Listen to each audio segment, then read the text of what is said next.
estamos de nuevo en una edición más del programa Una cita con la historia, que es una producción del Ministerio de Cultura a través de la Dirección del Monumento a los Héroes de la Restauración, con el auspicio y el apoyo de Radiovisión Educativa, Canal 54 en Claro TV, donde cada mes tocamos temas relacionados con la historia, y en esta ocasión, que es el aniversario número 77 del primer Picasso para cuando se construyó el Monumento a los Héroes de la Restauración, hemos invitado a un experto en el tema, a un amigo historiador de la ciudad de Santiago, el licenciado Edwin Espinal Hernández.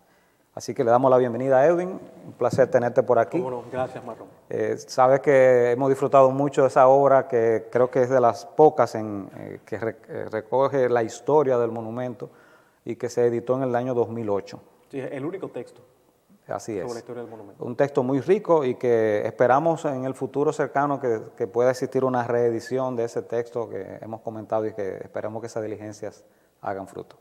Bien, te hemos invitado porque, como bien sabes, ahora se está cumpliendo el 77 aniversario de ese primer Picasso, de una estructura única aquí en la ciudad. Es una estructura, un símbolo de la ciudad y hasta del país, podemos decir así, que inclusive no imaginamos la ciudad sin esa estructura. Ciertamente. Si esa estructura, Dios no lo quiera, no estuviera ahí, realmente Santiago no sería lo mismo. El monumento cambió la faz de la ciudad a partir de su construcción y pasó a ser el nuevo eje de la ciudad. Lo que era el Parque Duarte y la Catedral en su momento fueron desplazados como centro social, y eso se trasladó al monumento. Muy bien. Entonces, siendo una estructura, un monumento con esa repercusión sobre la ciudad, el epicentro, vamos a decir, de la ciudad de Santiago, y ahora que se está cumpliendo ese 77 aniversario, hay muchas inquietudes que las personas pueden tener sobre lo que es este monumento y lo que había antes ahí. ¿Puede contarnos qué existía antes del monumento?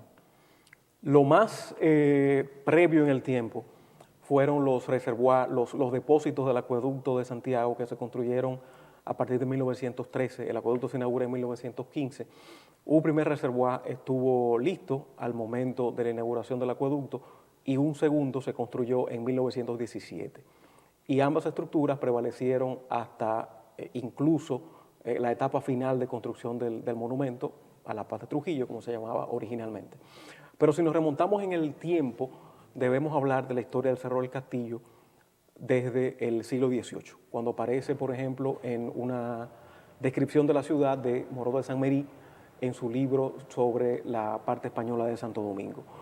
Vamos a encontrarlo posteriormente ya en la etapa de la ocupación haitiana como lugar de sepultura del cadáver del gobernador haitiano de la época en Santiago, Placide Lebrun, que previamente había sido gobernador en La Vega, y en La Vega pidió que fuera enterrado su corazón en la Plaza de Armas, en el hoy Parque Duarte de La Vega, y en el Cerro del Castillo su cadáver.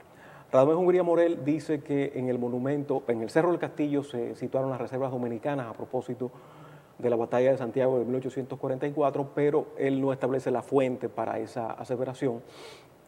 Sí hay constancia ya de que en 1863 el gobierno anexionista, el gobernador Manuel Buceta, gobernador español en Santiago, construyó el Fuerte Santiago, que era un fortín de madera, un espacio circular con tablas de palma y una guarnición de soldados, que fueron desalojados por los restauradores en septiembre de 1863, y desde aquí se asedió a los españoles durante la Guerra Restauradora y la Batalla de Santiago del 6 de septiembre de ese año. Más adelante, en 1899, a propósito de la caída de Lilis, el cerro es ocupado por fuerzas revolucionarias y posteriormente fuerzas del gobierno. En 1914 es igualmente tomado como punto estratégico durante el sitio de los Comeburros por las tropas leales a Desiderio Arias para cañonear desde aquí a las tropas del gobierno de José Bordas Valdés.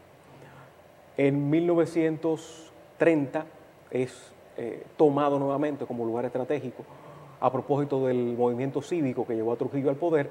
Previamente, en la ocupación norteamericana de 1916, existió una estación radiotelegráfica construida por el gobierno militar de ocupación, a la que siguió en el gobierno de Horacio Vázquez una segunda estación radiotelegráfica. Y finalmente, como ya decía, para encarzar con el tema de los reservoirs, la última construcción antecedente fueron estas tinas del acueducto, del primer acueducto de Santiago, inaugurado en 1915. Ya en el interregno va a quedar como un otero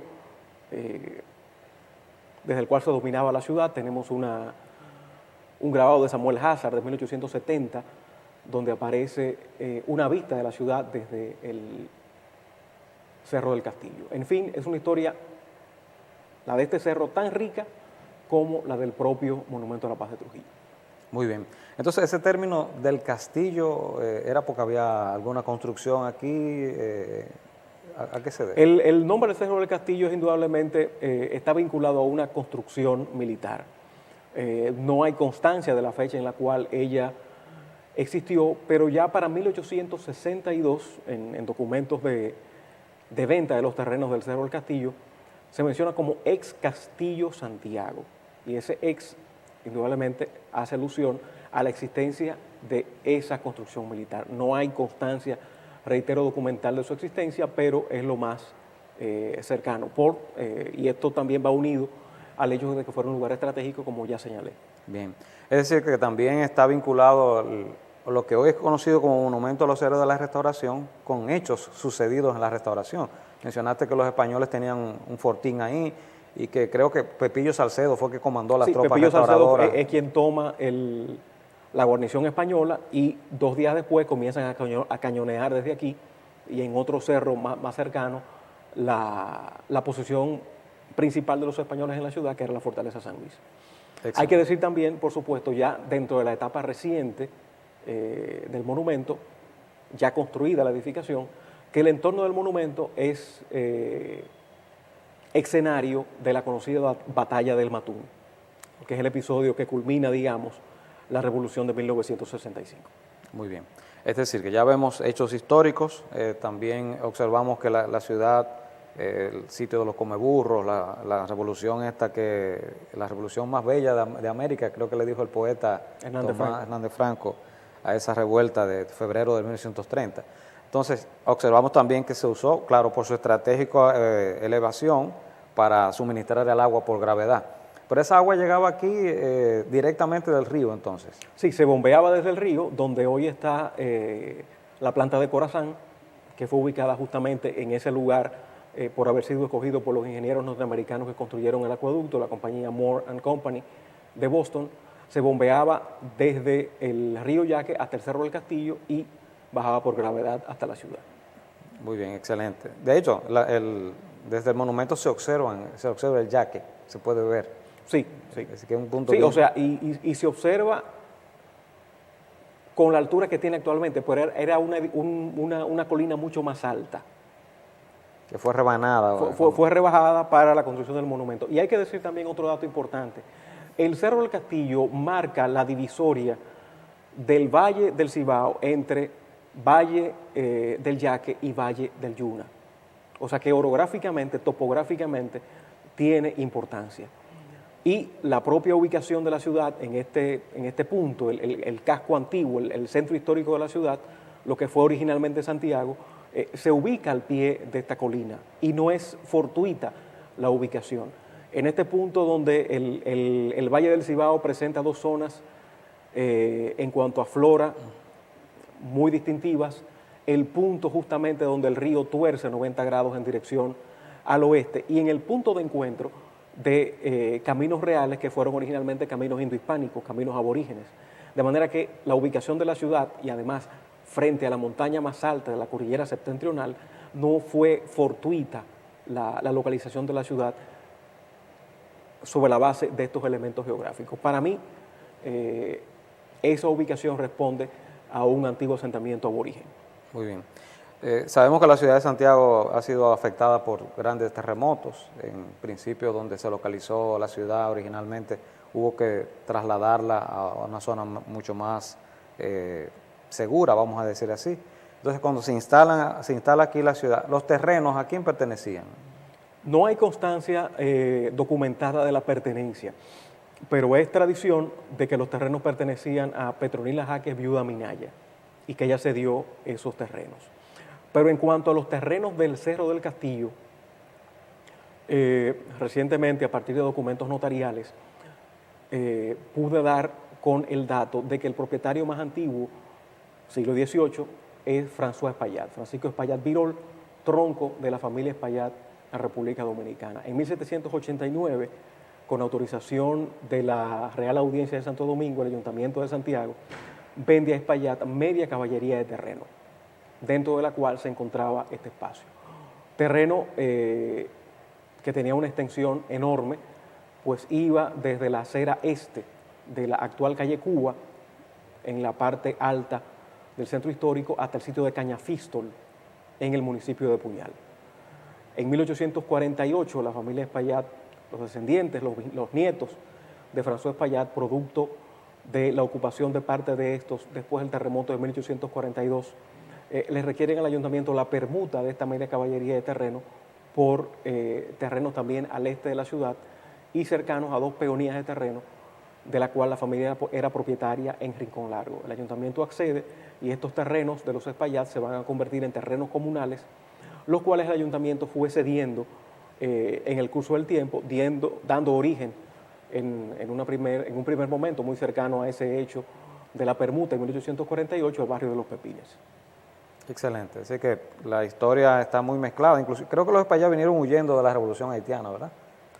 Bueno, Espaillat se estableció en Santiago en 1756 y a propósito de la invasión haitiana de 1805 sale a Puerto Rico, pero sus hijos retornan en 1810 y llevan su cadáver al cementerio de su hacienda en Sabana Grande en Pontezuela, donde todavía hasta hace unos años existían restos del cementerio y donde existe todavía una tina, acaso del ingenio de Espaillat o del ingenio de José Ceballos, que era su suegro.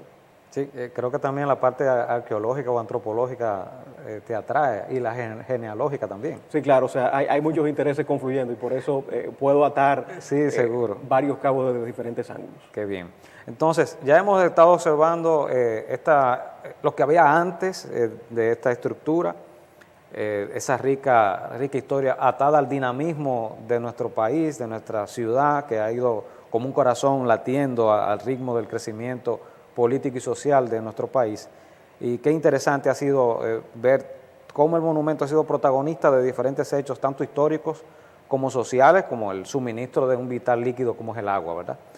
Ahora vamos a hacer una pausa para, en nuestra segunda parte de este programa, tocar ya los aspectos relacionados a cuando llega la idea de construir este monumento y los detallitos que son interesantes también. Venimos en breve.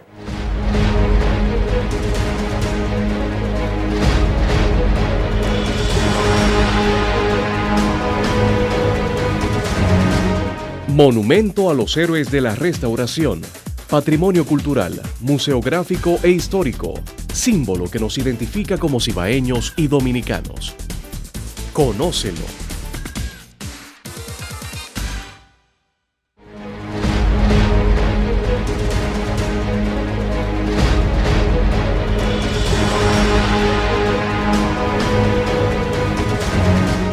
Bien, aquí estamos de vuelta con el tema que nos ha enfocado en este mes de abril, que es el aniversario del primer Picasso que se diera para la construcción del monumento a los héroes de la Restauración. En la pasada sección estuvimos conversando ya de aspectos de lo que había antes del monumento. Entonces, vamos ahora a tocar, Edwin, esa parte de dónde viene esa idea de construir un monumento y dedicado a la paz de Trujillo, que parece como una contradicción también. Sí, pero bueno, la idea la plantea Mario Fermín Cabral, que fue en su momento presidente del Senado en 1930, cuando Trujillo asciende al poder, pero previamente había sido un personaje de gran incidencia en la ciudad.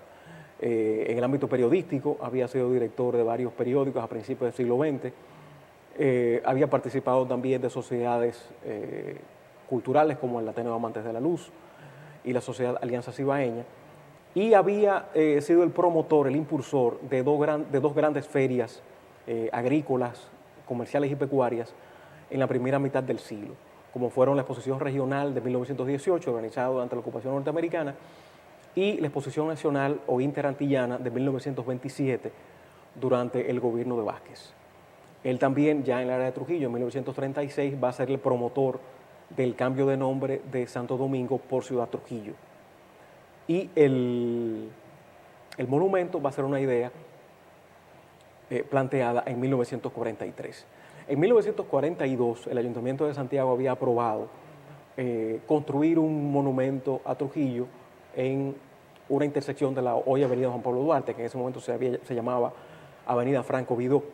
Pero la regidora Carmen Valle Espaillat de Coco le plantea al ayuntamiento, al Consejo de Regidores, que dejen a un lado esa propuesta porque ya se venía trabajando en la idea de construir un gran monumento dedicado a la paz de Trujillo en el Cerro del Castillo. El ayuntamiento acoge esta solicitud y se suma a la propuesta creando un comité. Paralelamente, ya se había creado un Comité Nacional para la Construcción del Monumento a la Paz de Trujillo, que fue presidido por don Pedro Espaillat Julia, que era la cabeza visible del Augusto Espaillat Sucesores, una firma vinculada a la vida económica de Santiago desde la segunda mitad del 19, y de la cual también Mario Fermín Cabral formaba parte. Esta idea también es apoyada a nivel nacional, surgen muchas adhesiones en otras provincias, otros municipios, donde se van a formar subcomités y comités municipales. El Congreso Nacional también aprueba una resolución saludando esta decisión, se le comunica a Trujillo la misma y se da a entender que es una propuesta que surge del pueblo, en este caso encabezado por Mario Fermín Cabral. 1944 es la fecha en la cual se realiza el primer Picasso para la erección del monumento.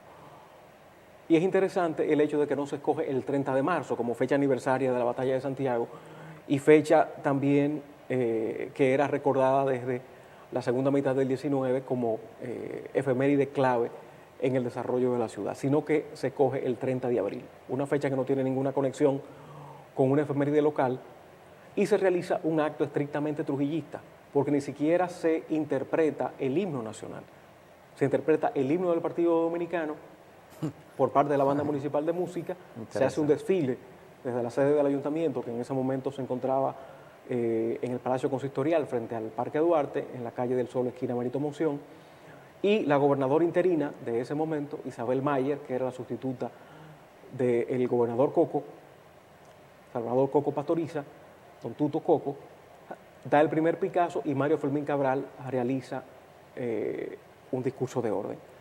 Las sirenas de la ciudad anuncian el hecho y ya para 1946 el monumento iba ya a nivel del tercer nivel. O sea que fue rápida prácticamente la construcción a partir de 1944. Se allanó, por supuesto, el cerro, como decía, era una colina mucho más alta que la que vemos actualmente, y el diseño se encomienda al arquitecto Henry Gasón Bona. El arquitecto Gasón va a ser también una figura reconocida en el ámbito de la arquitectura de nuestro país, vinculado a otros arquitectos. Va a diseñar, por ejemplo, el mercado modelo de la Avenida Mella, la Casa Vapor de Santo Domingo, que fue su residencia. Participa del diseño del Palacio Nacional y otras edificaciones en la ciudad de Santo Domingo. Y para el monumento escoge el lenguaje neoclásico. Gasón es quien va justamente a balotar entre dos estilos arquitectónicos presentes en la era de Trujillo. El poder, la manifestación del poder frente a la sociedad dominicana va a ser manifiesta a través del estilo neoclásico. De cara al extranjero, a la comunidad internacional, un país que avanza, que crece, que se moderniza, va a tomar la arquitectura moderna como representante. Y ahí tenemos el caso paradigmático del edificio Copelo de Guillermo González en Santo Domingo y el Hotel Jaragua también de González. En Santiago, el monumento va a adquirir la fisonomía de una estructura neoclásica, una gran base cuadrangular con una columna votiva como aquellas que se erigían para los emperadores romanos, culminada por una estatua que va a simbolizar la paz. Es una estructura fálica, circuncidada por demás, y domina prácticamente buena parte del Valle del Yaque, porque es visible desde diferentes puntos de este espacio geográfico.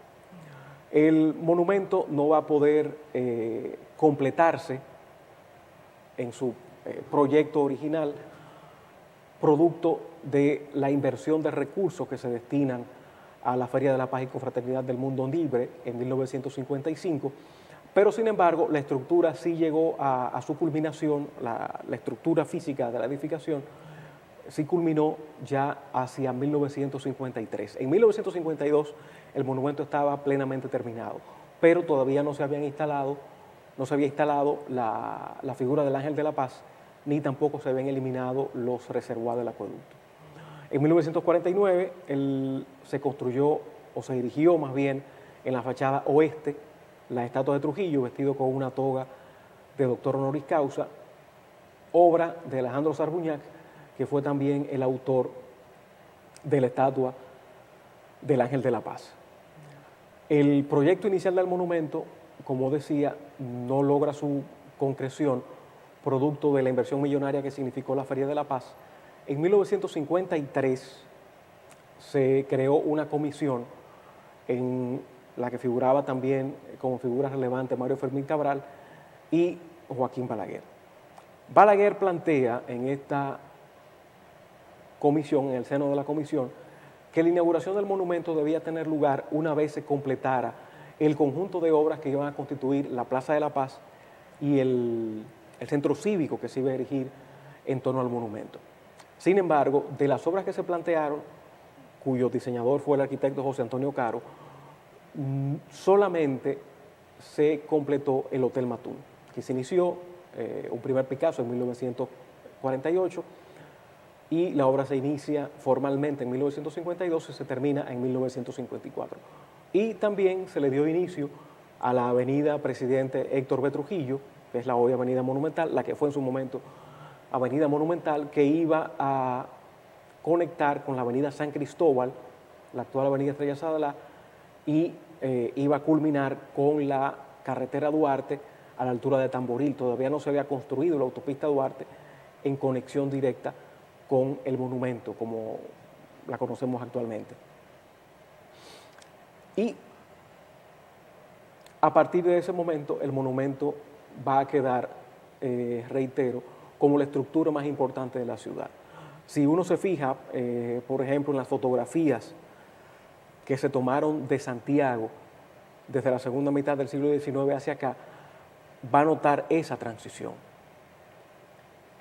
Los elementos fotográficos son la Calle del Sol, el Parque Duarte, el Palacio Consistorial, el edificio de la Gobernación, panorámicas de la ciudad desde y hacia el Cerro del Castillo, pero a partir de la construcción del monumento, el monumento va a ser el punto central de los fotógrafos de la época. No solamente fotógrafos locales, sino también fotógrafos norteamericanos. Hay que decir que el monumento Trujillo no lo inaugura. A pesar de que se culminó la edificación, no fue inaugurado por el dictador. Trujillo sí lo visitó al menos una vez, el 30 de marzo de 1955, cuando se realizó la gran apoteosis en su honor, donde desfilaron más de 10.000 estudiantes. Hay personas que fueron partícipes de ella y me han contado sus testimonios. ¿Eso es lo que le pasaron por debajo a él? No. O sea, frente a lo que hoy es la calle Daniel Espinal, por ahí desfilaron los estudiantes. Okay. Y también Monseñor Octavio Antonio Veras Rojas, que era el arzobispo de Santo Domingo, el arzobispo coadjutor, bendijo la bandera del Generalísimo. Y existen unas fílmicas de ese momento a color de la visita de Trujillo. Bien. Se han tejido muchas conjeturas con respecto a por qué Trujillo no inaugura el monumento, supuestamente proyectada para el 16 de agosto del 55. Una primera es que 10 días antes se había producido el banquete del Matún, donde no se mencionó el nombre de Trujillo en honor al licenciado Federico C. Álvarez. Una segunda es que un hombre que había hecho un robo en la ciudad subió al monumento, se lanzó y cayó sobre la estatua de Trujillo bañándola de sangre.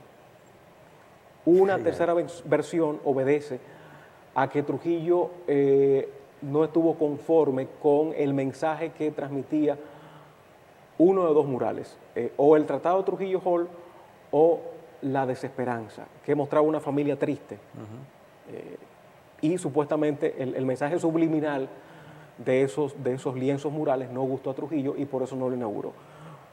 Sin embargo, los temas de esos murales fueron escogidos por una comisión en la cual estuvo también Mario Fermín Cabral. O sea que no fue una selección de temas al azar que Belazanetti quiso plasmar en esos lienzos murales. Entonces, una estructura tan costosa que evidentemente hubo que dedicarle muchos recursos, ¿de dónde salió el dinero? Hubo apoyo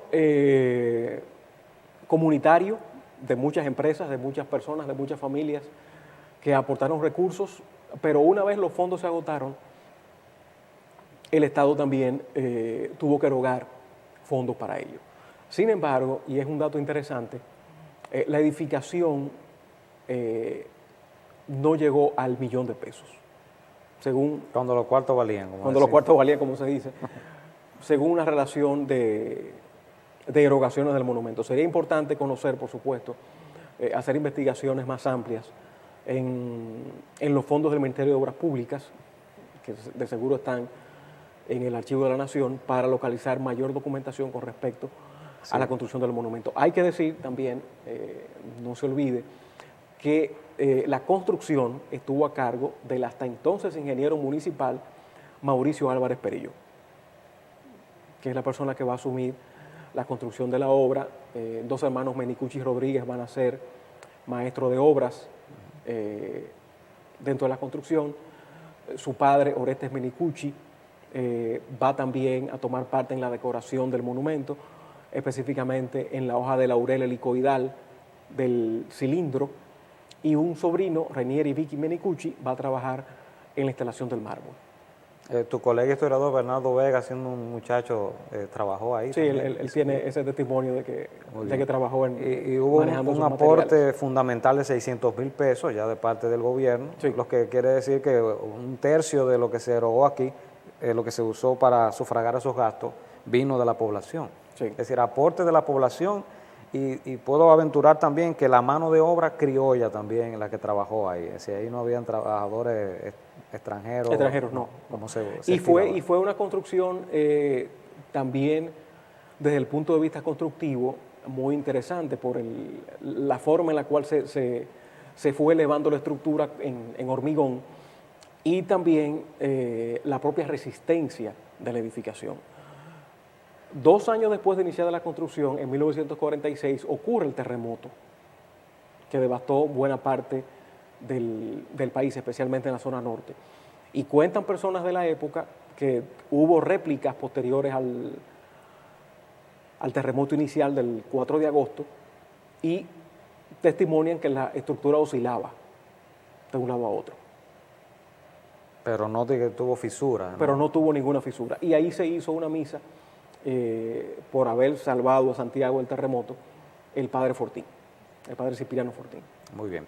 Así que interesantes los detalles ya del motivo, cómo se pudo lograr aunar voluntades para que pudiera construirse esta obra que se le dedicara en su momento a Trujillo, pero lo interesante fue cómo se pudo lograr transferir esa carga negativa de dedicar solo a un dictador a lo que viene ahora, que es a los héroes de la Restauración.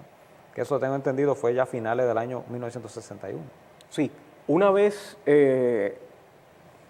cae la dictadura y un día antes de que la familia Trujillo abandonara el país, el 19 de noviembre de 1961,